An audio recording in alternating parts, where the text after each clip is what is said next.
Anthony, how's the demand for either of those PEM or alkaline electrolyzers looking like? I mean, you guys have an amazing backlog, but there's also a lot of manufacturing capacity that's coming up, and utilization is right now of that manufacturing assembly capacity is fairly low. Yes. You're waiting for that pipeline of projects to grow more. No, actually, quite the opposite. I think across ourselves and 2 or 3 competitors, they're looking at bringing almost 10 gigawatts online in the next 5 years. So the production capacity is growing, and what we're actually trying to do is we're selling the capacity before it even exists. So and we're actually filling that backlog.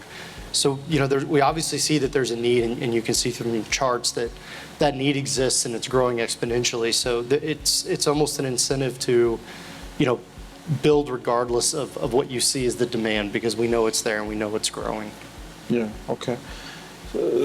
I mean, from all the work that we have done, it seems to us that the industry has more electrolyzer manufacturing capacity than there is demand from all the projects. That could be the case, but there's also a very large kind of unknown need. And one of the things I was going to kind of highlight is, with the green hydrogen, it's you have your primary industrial uses, which is that's most of our customer base.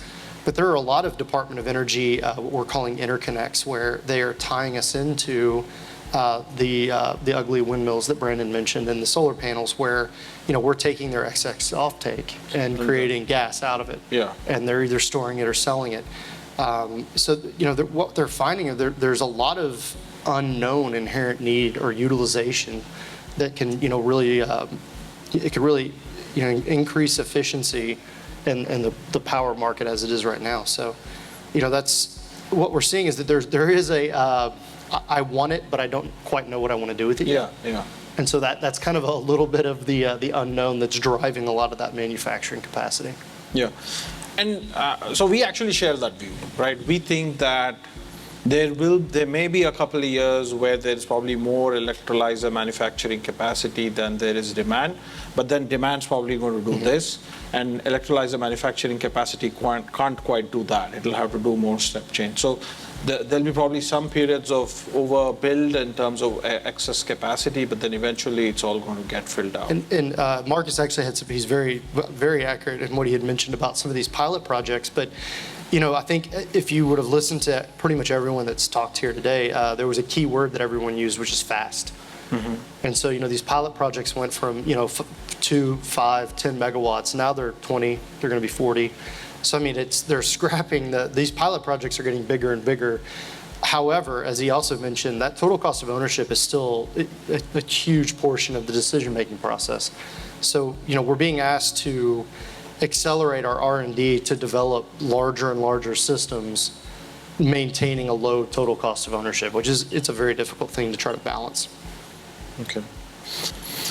So Anthony, one of the big questions that we at ADI kind of debate and or grapple with is the choice of electrolyzer across different applications, right? So let me paint a couple of scenarios, and maybe you tell me which of your 2 products makes the most sense. Okay. So scenario number 1 is renewable power-based hydrogen production for storage.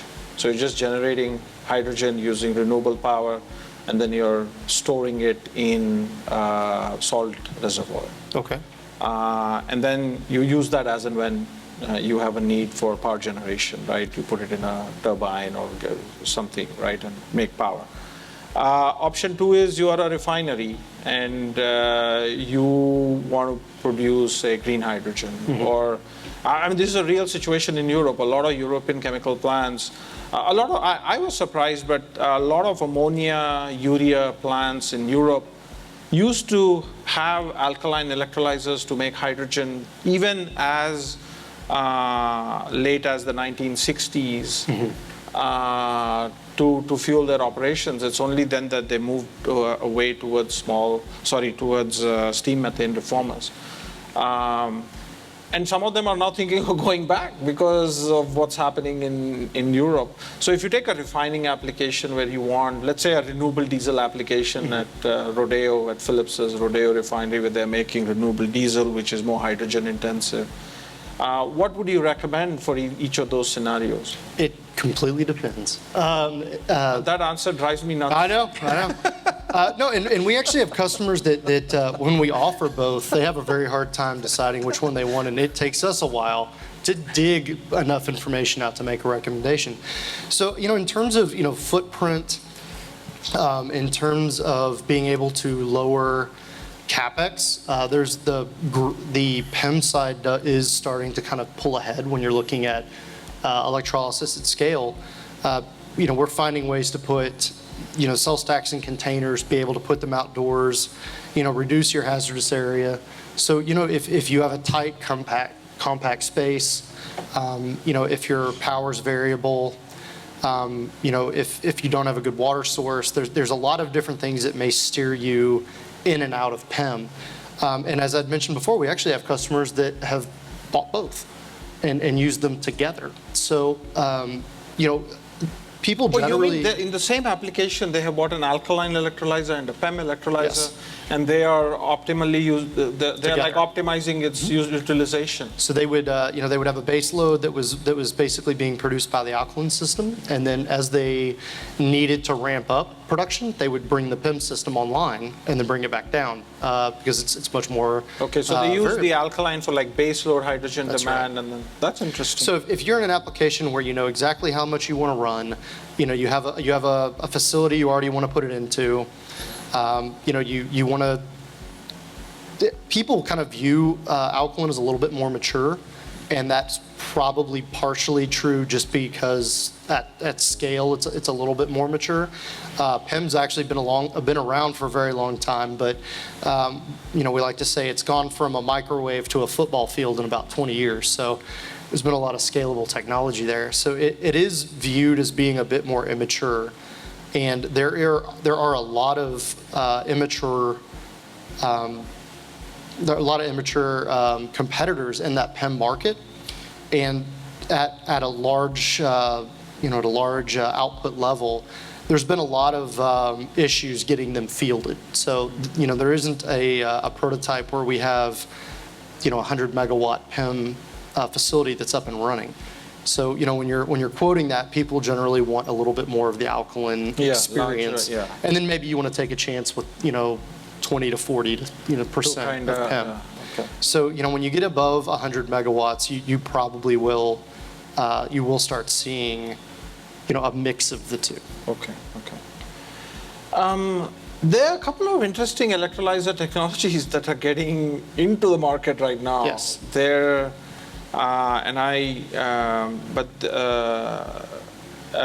is.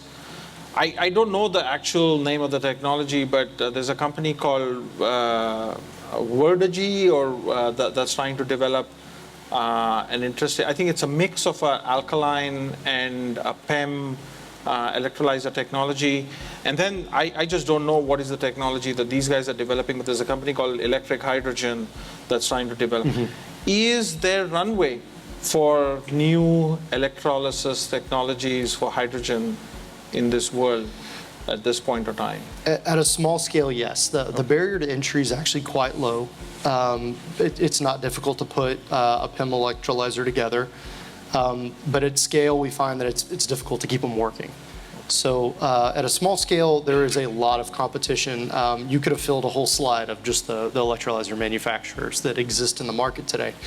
But there are a few that are a little bit more mature and a few that are a little bit better funded, and the experience that they have of fielded projects at a larger scale. What we're finding is the technology is the cell stack, your core technology, is developing at that rate. We're trying to reduce the rare earth minerals. We're trying to make the membrane smaller, but I think you're starting to kind of see a bit of a diminishing returns. So that core technology is kind of near developed. But what we're also seeing is that the balance of plant, when you're looking at larger and larger systems, even though it's just gas separation, even though it's actually it's technology that exists in the market today. It's just never been done with hydrogen. So there are a lot of companies that want to get involved at an EPC level to try to build these systems together, but there's no one that has the experience of ever having done it. So I think that, as you kind of scale up and as you're growing the size of the electrolyzer plant, you're finding fewer and fewer competitors that are actually able to compete at that level. Yeah. Markus, do you care whether it is blue hydrogen or green hydrogen? I mean, I imagine that maybe in the long run, probably green hydrogen technologies are more likely to find applications in fuel retailing markets. And does that have an influence on? Well, I mean, you'd prefer to if it is an alkaline electrolyzer because you need more compression. It needs more compression. Yeah. Look, I think at the moment most of the hydrogen will be gray hydrogen. Yeah. I think just like the hydrogen that is today available. So and that on the long run I think will be replaced by blue and green. I, however, see that blue and green hydrogen will have, well, they will be best friends. Yeah. Because depending on the available infrastructure and the available energy source, blue hydrogen may make more sense than green hydrogen, and there will be other places where it's opposite. For our system and for supplying the industry or the fuel station with compressed hydrogen, it doesn't make a difference from a technological point of view. Last question from me before we open this up here. But Anthony, what interest are you seeing from oil and gas companies, refineries, upstream companies? I guess where in the oil and gas value chain do you see the first PEM or alkaline electrolyzer going? So we're actually getting involved in some very interesting places before we do oil and gas in the power industry. We've put an electrolyzer in San Diego for San Diego Gas and Electric. They said that in explaining to us, they have literally so many solar panels in California that when the sun's shining across California, there's times when their equipment sits idle and they're having a hard time with scheduled maintenance. And so what they really wanted to do was just run at a normal capacity, and when they're overproducing into the grid, they just make hydrogen. Yeah. We're doing a couple pilot projects with oil and gas companies with offshore wind, where they're repurposing some of these wind, this offshore wind in the North Sea and in the English Channel, where they're actually going to use the local wind turbine to make hydrogen with the hopefully the future intent of maybe being able to put pipe in pipe and bringing it back on shore.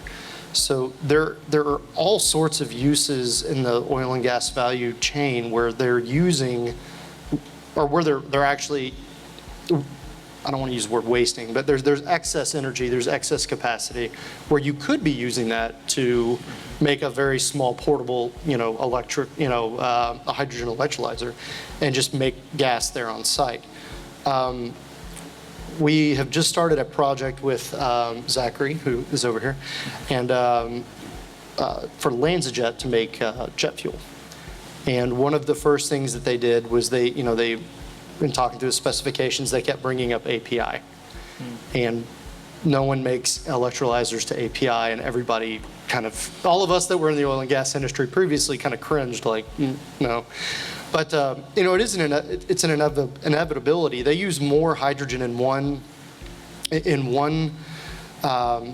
refinery than all green hydrogen that's ever been made, ever. Yeah. So, I mean, there has got to be a portion of that can be utilized for green hydrogen, and whether that's bringing credits through or different incentives, or just making making an entrepreneurial play.